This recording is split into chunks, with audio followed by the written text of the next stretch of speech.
What up mga sir?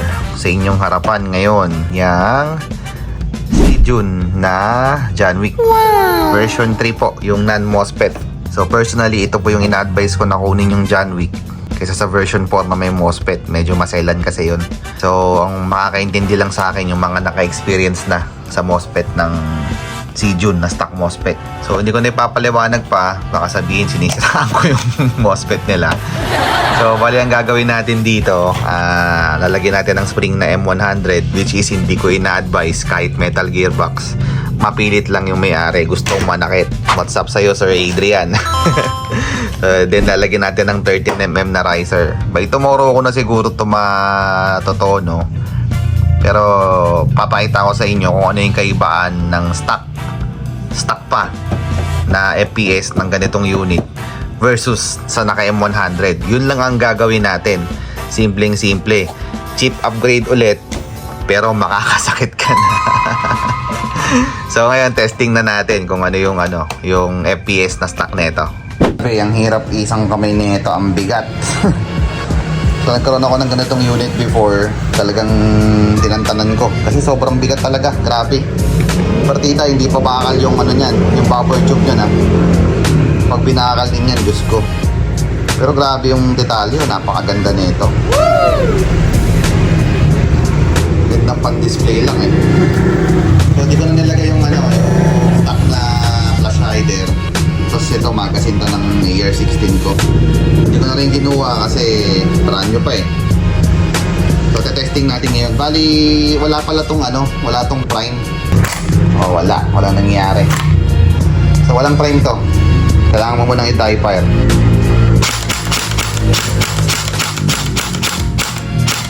Yan. Wala na. Testing natin yung stock na FPS. Kung ilan. Okay, firing. 208. Hindi na naman. 246. 203. 251. 242. 243. 248. 243. So paglalagay natin ng average niya is around 240. So try natin na i-full auto. Ang battery nilagay ko dito, naka-LiPo na to. Reverse plug or Tamiya plug. So, buti meron akong ganitong klaseng battery. Pero i-convert ko rin to definitely mamaya sa XT30 bago ko ibigay sa may-ari. Okay, no? Ganda. Tamaan ko yung 7-Eleven. Wow! 50 nga lang. So, tingnan natin kung anong kaibahan kapag in-spring natin to. So, ito na. Dito na tayo, babaklasin na natin to. Hindi ko na ipapakita kung paano ko siya babaklasin kasi wala talaga akong paglalagay ng camera. So first timer pa lang ako mag-vlog ng mga ganitong klaseng topic. Para matanggal nyo siya, tuturo ko pa din sa inyo. Tanggalin nyo muna tong buffer tube kahit naman hindi kailangan. Pero kailangan kasi yan dahil para matanggal nyo yung upper gearbox. So kailangan nyo munang itanggalin tong pin na to. Tanggalin nyo yan. Tapos para matanggal nyo naman yung upper gearbox mamaya, kailangan nyo tanggalin to. Pakita ko na lang mamaya. So ingat lang kayo kapag ito, kasi pinupukpok to papunta doon sa kabila. Kapag pinukpok nyo yan, ingat kayo kasi meron nga nakikita nyo yung parang bakal na naka-hostage sa gilid. Yan kasi yung pampigil nya sa stopper na yan. May spring yan sa loob, baka tumalsik. So ingat kayo. So ganun din dito, pupukpukin nyo lang din. Ako personally, ang ginagawa ko, nilalagyan ko muna ng basahan yan. Sabay lalagyan ko ng pamukpok. Yung mga kahit yung ganito, yan, kahit ganito, pwede na to. Yan, lagyan mo muna ng basahan dito para di magasgas. Ingatan natin ang gel blaster. So ito, kung tatanggalin mo naman yung buffer tube sa loob niyan, meron niyang kailangan mo tanggalin yung tornilyong nag-iisa. Gagamit ka ngayon ng ganitong klaseng screwdriver para mahugot mo siya. So, pakita muna natin, natanggalin natin to. Tapos sunod ito, sunod yung upper gearbox. Yan na, tanggal na yung buffer tube. Plastic lang po ito. Yan o, plastic lang. Maganda kung gusto nyo maging presentable or gusto nyo mag-upgrade. Pero tanggal ng bakal. So ito lang po yun, yung tornilyo nakakapit dun sa likod. So ito, tanggalin nyo rin yan, baka malaglag. Mamaya na, basta kailangan nyo tanggalin yan. Pero pwedeng hindi, kasi hindi naman hugutin yung lower gearbox eh. Kaya ano na lang yan as is. Sunod natin tatanggalin. So eto. So ayan na. na pinukpok ko na. Pinukpok ko na rin dyan. So, makikita nyo sa kabila. Nakaangat na sila. So, pare silang may stopper. Dito, clip lang yung stopper niyan. Dito, yung sinasabi kong tumatalsik. May makikita nyo dyan sa gilid yung bakal So, ingat kayo. Baka tuluyang mahugot. Nawawala kasi yan. Yung spring nga na sinasabi ko. So, ito, pwede nang mahugot malambot na lang. So, hugutin ko na. Hindi ko mapakita sa inyo. Pero madrill lang talaga yan. Yan na, ang simple. Yan, yun yung charging handle. So, ito yung E-piece. Nahugot na. Ayan yung upper gearbox. Okay, tatanggalin natin. Natanggal na to matic to. So, sa ngayon, tanggalin muna natin to, syempre. Yan. Set aside natin kasi bakal din to. Kaya bigat talaga na itong unit na to Automatic yan, matanggal diba? Ang base lang.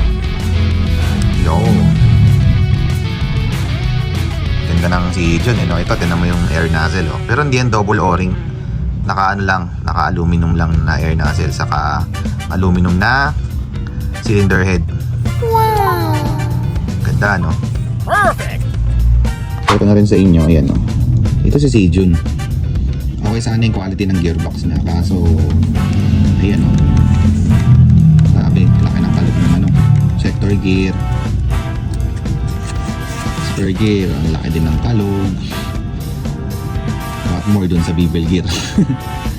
So ito, hindi ko pa nasabi sa may-ari, pero mas maganda to, may shims din Siguro pag dumating yung time na magigearings na siya, sa ngayon stock pa naman so, okay lang naman siguro yan. So ang gagalawin lang naman talaga natin dito, itong upper gearbox. So same procedure sa nauna kong bilag. Luwagan natin to, luwagan natin tong kabila para medyo bumuka to, para matanggal natin tong spring. Kasi yan, hindi mo matutulak yan Kailangan mo talagang luwagan to. So hindi ko na ipapakita. Gawin na lang natin. Yan, napaka basic lang naman. Tanggal na yung spring. Ayan. Hindi ko na yung gagalawin. Nilawagan ko lang to. Ayan, maluwag Saka to, nilawagan ko lang. Tanggal agad. So sa spring naman niya, ayan, napakalambot talaga. Compare natin yung M100 na ilalagay natin So, pagtapat natin. Layo. Ito ulitin ko, hindi ko ina-advise tong M100 Medyo risky to sa gearbox. Dahil, ayan hindi ito. Kakaroon niya ng stress mark katagalan kapag kaparubal ka gumamit.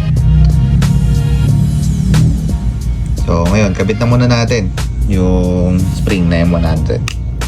So, yan na. Okay na. Nakabit na. Bilis lang talaga. Kung hindi ko TV video, baka wala pang 2 minuto. Tapos ko na to Ang bilis lang. Yun naman. Sunod naman natin yung hop-up. So, balik ko na muna to. Then, testing natin. So, yan. Nakabit ko na siya. Bali, inano ko muna yung blowback. Disable ko muna para hindi maingay. Pinapitan ko na ng battery, naka semi-auto, try natin.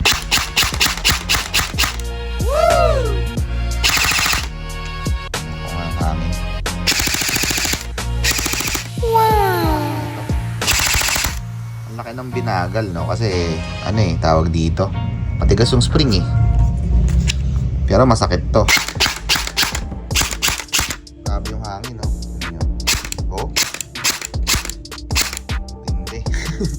So, kabit ko na muna yung yung tawag dito. Ito, kabit ko na muna yan. Then, kabit ko na rin muna tong buffer tube. Assembling ko na. Tapos, para matesting na natin kaagad yung FPS. Ayan na, buo na. So, ayan, may nilagyan ko na ng battery. Testing driver muna ako. Ayan na. Aruy, 351. 362. 368, 365. Lumiliko. Ano ba yan? 369. Halos 370 na.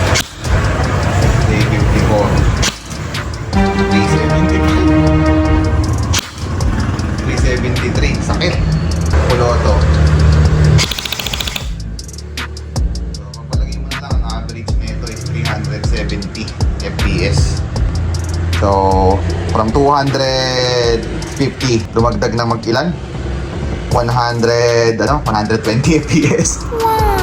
Grabe. So, yun ang kalalabasan. Masakit to, pero kailangan mo lagay ito ng half-up.